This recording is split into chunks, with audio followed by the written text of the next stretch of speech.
जय माता दी दोस्तों। ओम नमः शिवाय। भक्तों, स्वागत है आपका गंगा व्रत कथा में, जहां आपको मिलती हैं हमारे धर्म, संस्कृति और परंपराओं से जुड़ी पावन कथाएं। आज हम सभी सर्वपितृ अमावस्या पर सुनी जाने वाली प्राचीन कथा सुनेंगे। इस कथा को सभी माताओं बहनों को आज के दिन ज़रूर सुनना चाहिए। श्राद्ध पक्ष में सर्वपितृ अमावस्या का बहुत ही महत्व है। यह अमावस्या तिथि अपने पितरों को विदा करने की अंतिम तिथि है। तो आइए हाथ जोड़कर प्रभु का ध्यान धरकर कथा को शुरू करते हैं। बोलिए भगवान शिव शंकर की जय हो। सूत जी नैमिषारण्य के सभी ऋषियों को कथा सुनाते हुए कहते हैं, मरीचि के वंशज देवताओं के पितृगण जहाँ निवास करते हैं वह लोक सोमपथ नाम से जाना जाता है।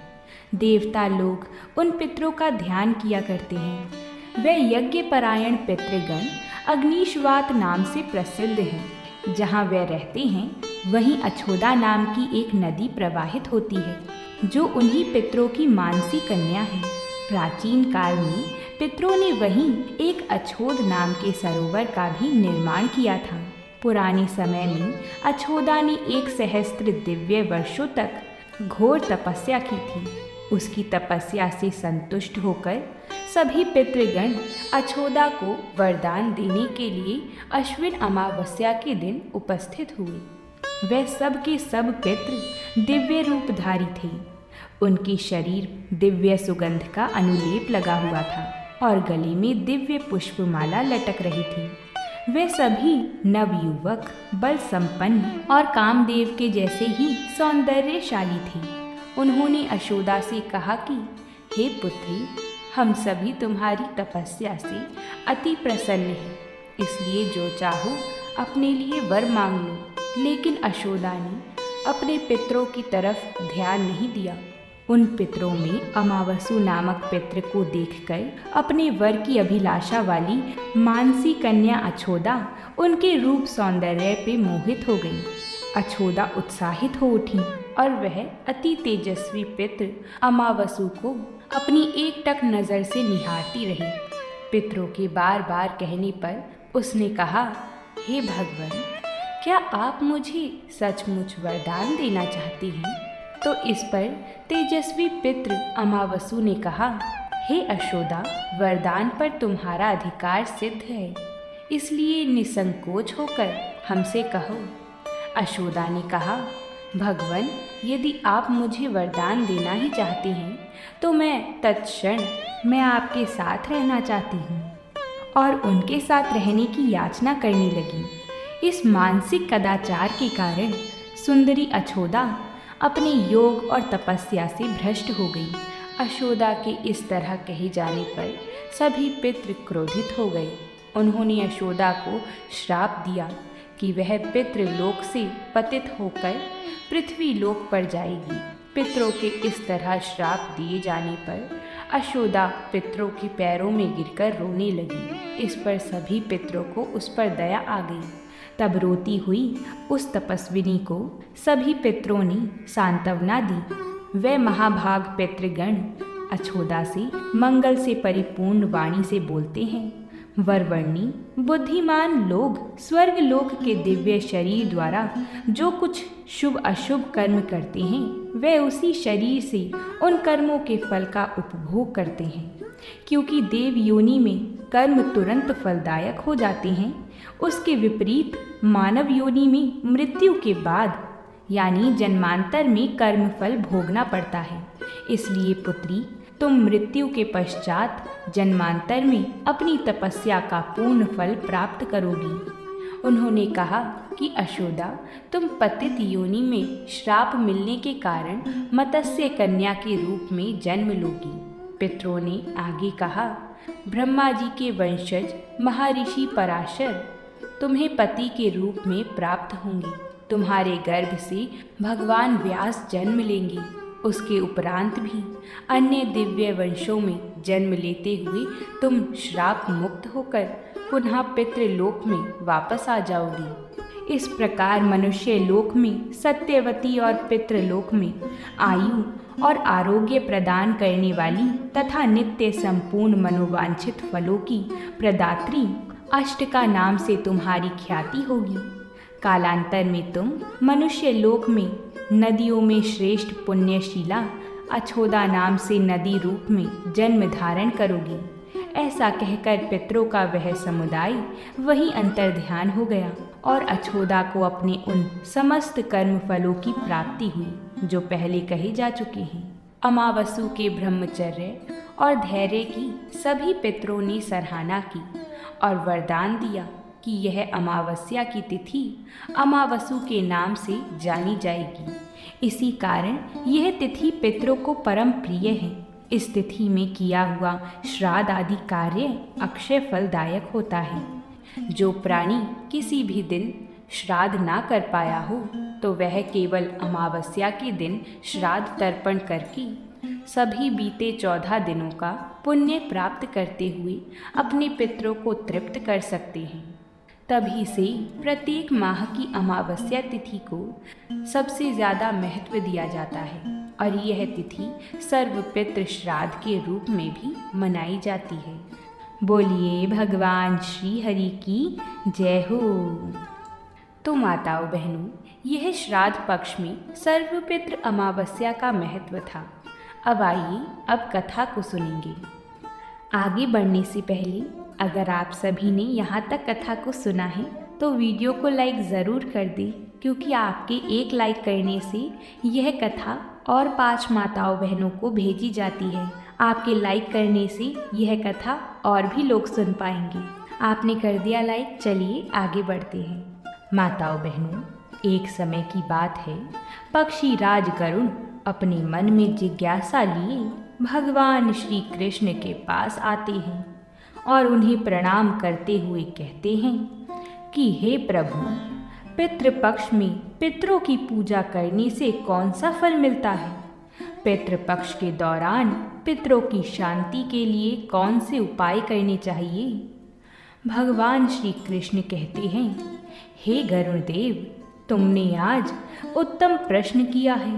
तुम्हारे इस प्रश्न में समस्त मनुष्य जाति का कल्याण छिपा हुआ है। जो भी मनुष्य अपने पितरों को संतुष्ट करता है उसके सभी दोष और दुख समाप्त होते हैं। पितरों की पूजा करने से मनुष्य को अपने पूर्वजों का आशीर्वाद प्राप्त होता है। इस विषय में एक अप्सरा और ऋषि की प्राचीन कथा कही जाती है। इस कथा को सुनो। इस कथा को सुनने से तुम्हें तुम्हारे सभी प्रश्नों के उत्तर मिल जाएंगे। इसलिए हे गरुड़ देव, तुम इस कथा को ध्यान से सुनो।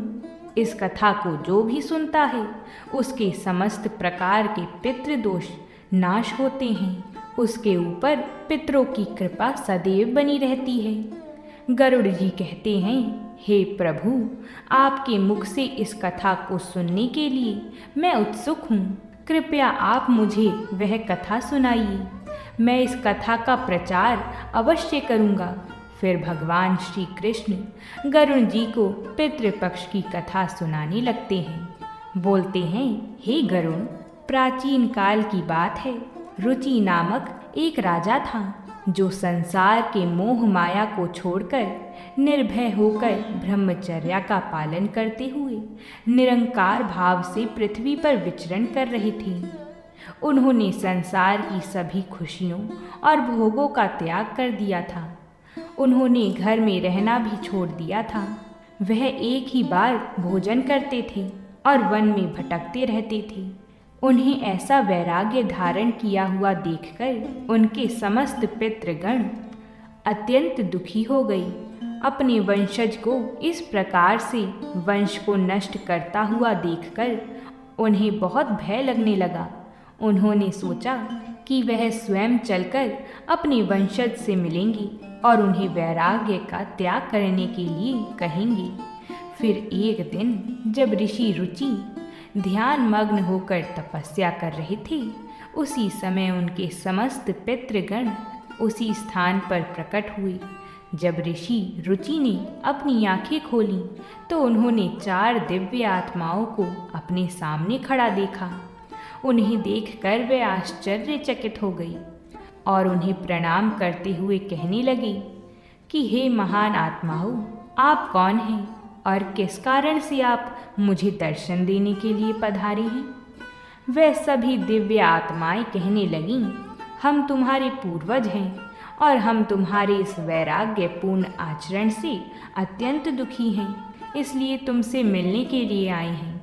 ऋषि रुचि ने उन्हें नमस्कार करते हुए आदरपूर्वक पूछा, हे पितृगण, आप सभी के दर्शन करके मैं कृतार्थ हो गया, किंतु आप मेरे आचरण से दुखी क्यों हैं? कृपया मुझे विस्तार से बताइए।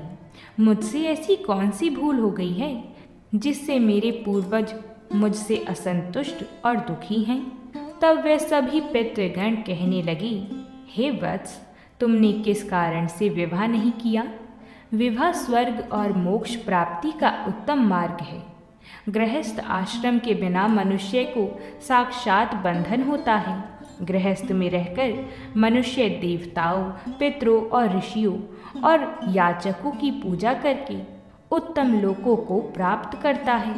वह देवताओं को स्वाहा और पितरों को श्राद्ध शब्द से उच्चारण से तथा द्वार पर आए अतिथियों और याचकों को दान देकर संतुष्ट करता है।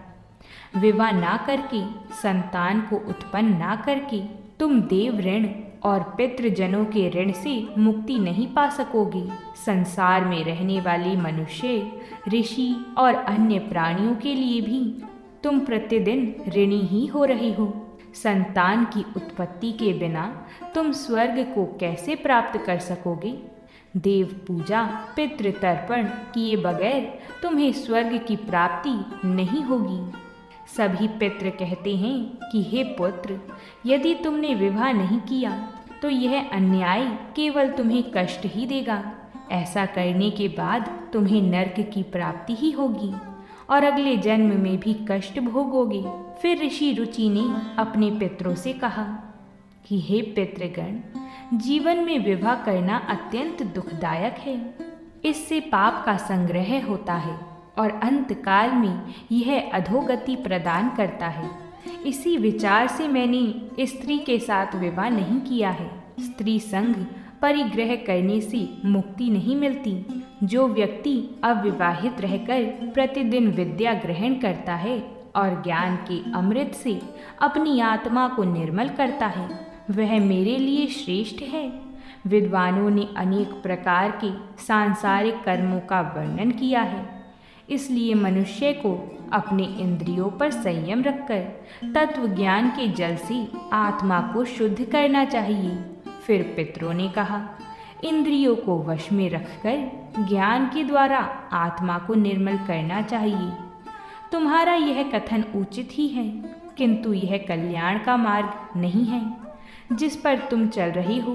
यज्ञ, तप और दान के द्वारा अपने अमल को दूर करते हुए फल प्राप्ति की कामना से रहित जो शुभ और अशुभ कर्म है वह बंधन के कारण नहीं होते। जो पूर्व का कर्म है वह भोग से नष्ट होता है।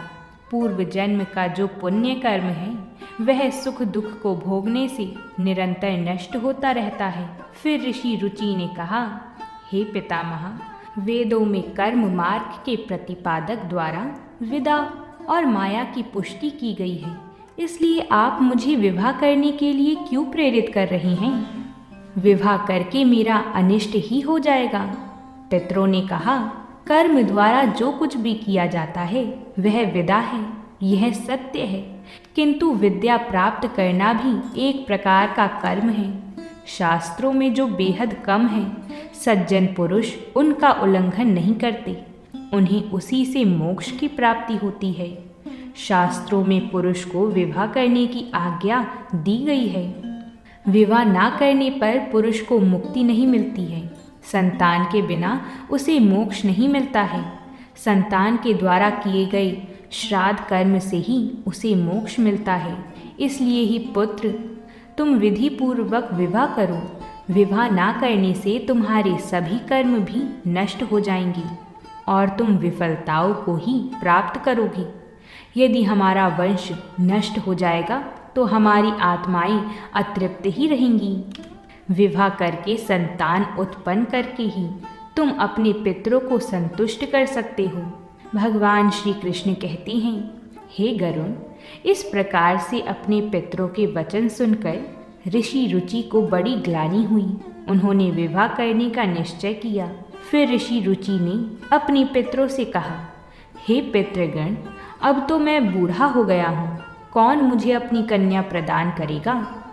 वैसे भी मुझ जैसे वृद्ध व्यक्ति के लिए विवाह करना अत्यंत कष्ट साध्य है। फिर पितरों ने कहा, वत्स, यदि तुम हमारे वचनों का पालन नहीं करोगे तो निश्चित ही हम सभी पितृ का पतन हो जाएगा और तुम्हारी अधोगति हो जाएगी। इतना कहकर सभी पितृगण अदृश्य हो गई। भगवान कहते हैं, हे गरुण, पितरों के द्वारा ऐसे वाक्य सुनकर ऋषि रुचि मन ही मन अत्यधिक व्याकुल हो उठे।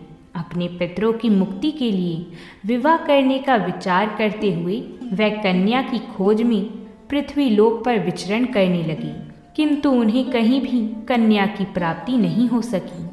अपने पितरों के वचनों को बार बार मन में सुनते हुए चिंताग्रस्त होकर वह सोचने लगे कि मैं क्या करूं, कहाँ जाऊं, मेरे पितृगणों को मुक्ति दिलाने के लिए कौन सी स्त्री मुझसे विवाह करेगी। इस प्रकार देर तक विचार करने के बाद ऋषि रुचि ने ब्रह्मदेव की तपस्या करना शुरू कर दिया।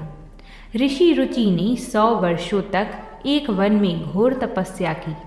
उसके बाद जगत पितामह ब्रह्मा जी ने उन्हें दर्शन दिए और कहा, हे रुचि, मैं तुम्हारी तपस्या से प्रसन्न हूँ। तुम्हारी जो भी अभिलाषा है उसे प्रकट करो, मैं उसे अवश्य ही पूर्ण करूँगा। तब ऋषि रुचि ने ब्रह्मदेव को प्रणाम किया और कहा, हे परम पितामह, मेरे पितरों ने मुझे संतान उत्पन्न करने के लिए कहा है, किंतु इस समय मुझे विवाह के लिए कोई कन्या दिखाई नहीं पड़ रही है। इसलिए कृपया करके आप मुझे कन्या प्रदान करें, जिससे विवाह करके मैं संतान प्राप्त कर सकूं। इस पर ब्रह्मदेव ने कहा, हे विप्र, तुम संसार के प्रजापति हो जाओगी।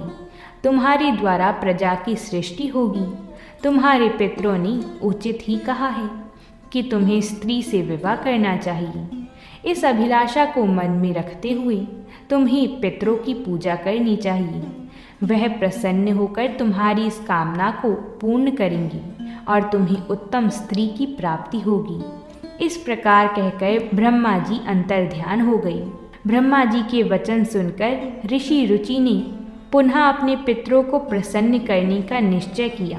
फिर ऋषि रुचि ने नदी के तट पर पहुंचकर एकांत में उन्होंने अपने पितरों का तर्पण करके उन्हें संतृप्त किया। उसके बाद एकाग्रचित होकर वे भक्तिपूर्वक अपने पितरों की स्तुति करने लगे। भगवान कहते हैं, हे गरुण, ऋषि रुचि ने अपने पितरों के लिए जो स्तुति की उसे प्रत्येक मनुष्य को ध्यान से सुनना चाहिए। यह स्तुति सब दुखों और दोषों को नष्ट करने वाली है। जो केवल एक बार इस स्तुति को सुनता है उसके अनेक पाप नष्ट होते हैं और उसे पितरों का आशीर्वाद प्राप्त होता है। इसलिए तुम इस स्तुति को ध्यान से सुनो, तभी यह कथा सुनने का फल तुम्हें प्राप्त होगा। महात्मा रुचि इस प्रकार स्तुति करने लगी। जो आदि देवता के रूप में विद्यमान रहते हैं और जो श्राद्ध के अवसर पर देवताओं से स्वधा द्वारा तृप्ति किए जाते हैं, उन सभी पितृगणों को मैं नमस्कार करता हूँ। स्वर्ग में अवस्थित महर्षि गण भक्ति मुक्ति की कामना से मानसिक श्राद्ध द्वारा जिन्हें भक्ति पूर्वक तृप्ति करते हैं, उन सभी पितरों को मैं प्रणाम करता हूँ। अग्निशमन, बड़े सहित अजा और सोम्प नामक पितृगण हैं, वे सभी इस श्राद्ध में मेरे द्वारा संतुष्ट होकर तृप्ति को प्राप्त करें।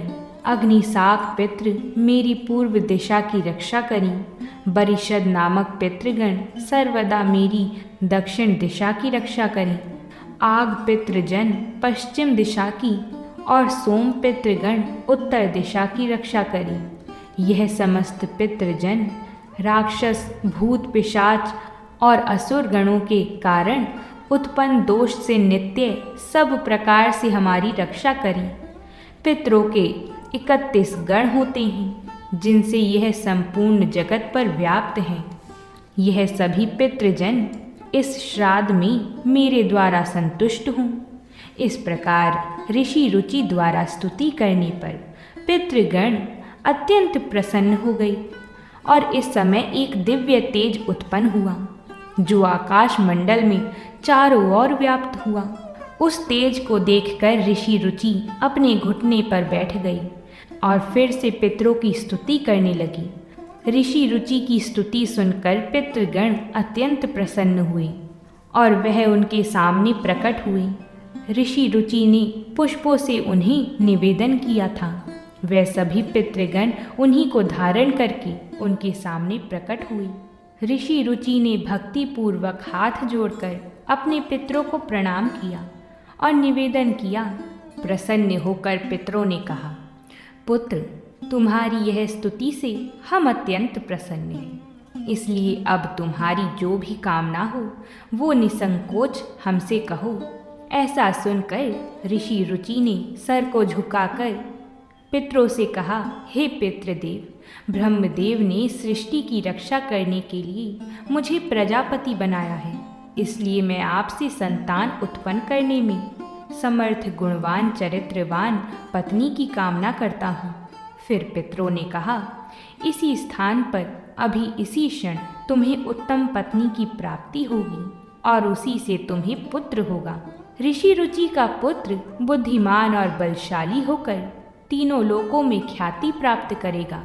उसके भी अतिशय बलवान, महापराक्रमी महात्मा और पृथ्वी का पालन करने वाले बहुत से पुत्र होंगे। इतना कहकर समस्त पितृगण ऋषि रुचि को आशीर्वाद देकर अंतर्ध्यान हो गए। पितरों के अंतर्ध्यान होते ही पितरों की कृपा से इस समय उस नदी के मध्य से ही ऋषि रुचि के समीप एक प्रिय लगने वाली सुंदर श्रेष्ठ एक अप्सरा प्रकट हुई।